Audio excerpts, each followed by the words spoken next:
Dari pantauan tim liputan PAL TV di Salasiko, pasar tradisional kota Palembang, beberapa bahan makanan pecak sayur mulai merangkak naik akibat kemarau di tahun ini.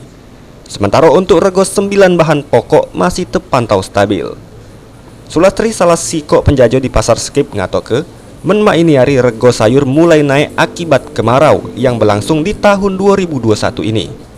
Dan nyebab hasil panen dari petani berkurang sehingga rego sayur jadi mahal.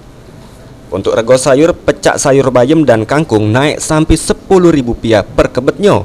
Atau biasanya rego kangkung sama bayam di angka Rp20.000 per kebetnya, mak ini rego Rp25.000 sampai Rp30.000. Sayur apa yang naik? Ya sayur saja juga. Seluruh sayur itu. Berapa naiknya, Bu? Biasanya kan ya 20 sampai 10. Sekarang lah 2,5 30. Itu sayur apa, Bu? Bayam kangkung. Naik itu, Bu ya? Iya. Naik Rp10.000 ya? Sementara itu, Freddy Salasiko penjajah sembako ngatoke, menma ini hari rego sembako masih pacak di katoke stabil. Biar kato ada beberapa sembako yang regonya turun dan regonya naik. Pecak rego beras eceran mak ini Rp190.000 per karung 20 kilo.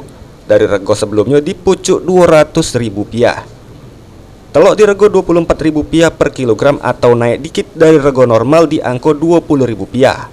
Dan minyak goreng kemasan diregoi Rp14.000 dari rego normal Rp11.000 per kemasannya. Kalau beras malah turun sebenarnya. Berapa sekarang, Pak? Sekarang nggak sekitar 190 lah. Berapa kilo itu, Pak? Itu per karung. Sebelumnya? Sebelumnya itu kan 200 lebih.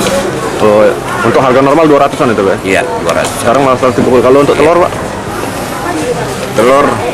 Telur itu kan sebenarnya tidak bisa gimana lah ya. Telur kan lihat situasi pasar. Kalau dia lagi kosong naik. Iya. Sekarang berapa, Pak? Sekarang 24. 24. Itu naik apa turun, Pak? Naik. Biasanya Normalnya 20 kan. 20, Pak ya? Kalau minyak goreng? Minyak juga naik. Berapa sekarang, Pak? Sekarang ini potton 14. Biasa kan dulu kan paling 11. Sandi Pratama, PAL TV.